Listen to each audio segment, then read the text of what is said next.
Instagram and Pinterest are often overlooked by marketers, which is a big mistake because you can actually generate a lot of traffic and sales from these particular two types of social media.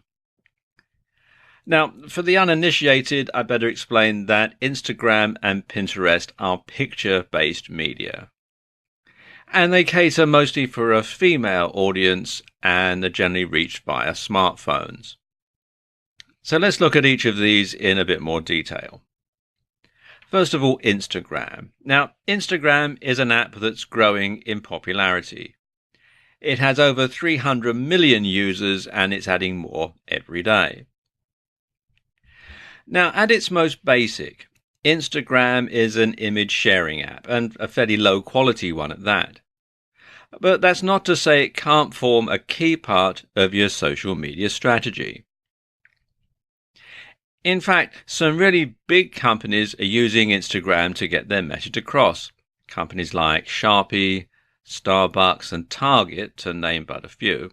And sports teams like the LA Clippers basketball team are heavy Instagram users too.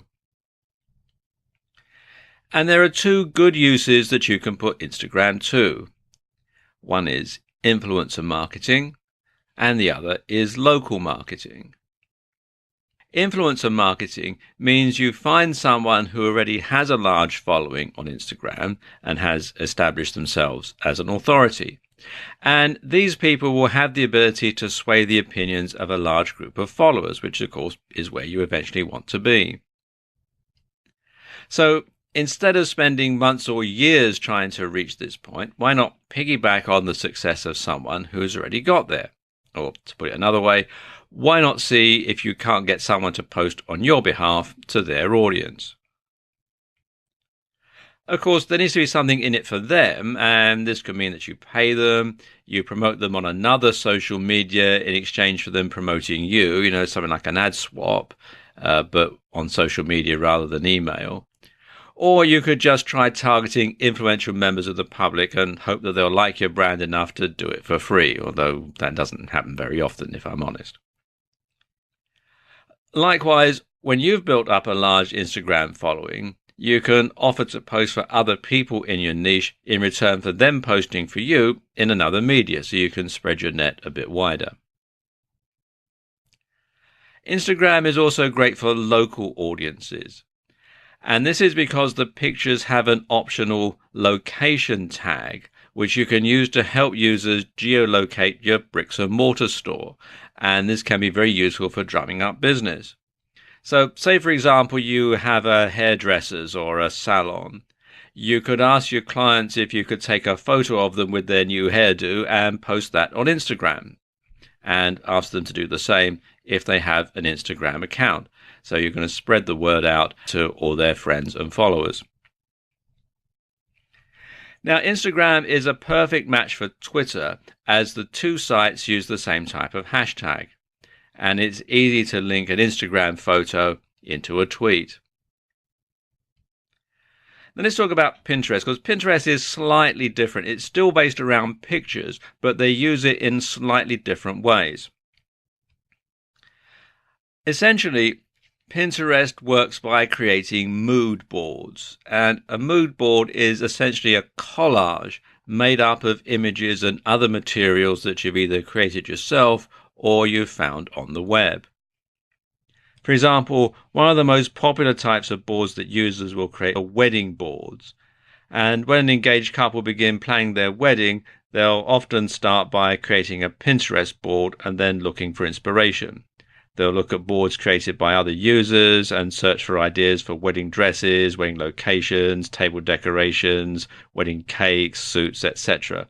Or they may create separate boards for each of those things. And there are many ways that Pinterest gets used by marketers.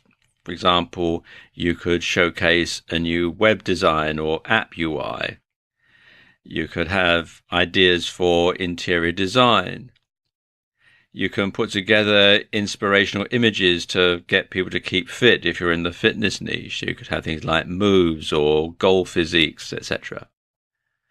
You can keep customers updated with your brand in a more visual way. You could perhaps, if you have a clothing site, you could have fashion and outfit ideas. If you're a tattoo artist, you could showcase tattoo ideas and much more. Now, beyond the basic features, there are also some more advanced options and tools on Pinterest that are going to be especially useful for marketers. And one of them is rich pins. Now, rich pins, as it says here on the page, are pins that include extra information right on the pin itself. And there are 6 types of rich pins. There's app, movie, recipe, article, product, and place. And if you come here to this page, business.pinterest.com/en/rich-pins, you can see it explains all about them, and you can click the links to get more information in detail on all of them. Finally, Pinterest also provides a large amount of analytics data. Now, to get this, you'll need to convert your personal account to a business account, and at the same time, you'll need to verify your account. From there, you'll be able to see what pins are getting pinned from your website or your blog. This in turn lets you see which content is really performing well and engaging your audience. And there are other advantages of making this switch too. Can you promote your blog or business with a personal account? Well, of course you can, to an extent, but there are some considerable advantages of making the switch. To start with, Pinterest actually requires you to make your Pinterest account a business one if you intend on using it for profit. A brand new feature of Pinterest is Pinterest Ads. And as the name would suggest, it enables you to actually buy advertising on the Pinterest platform. And this is brand new, so not very many marketers are using it at the moment.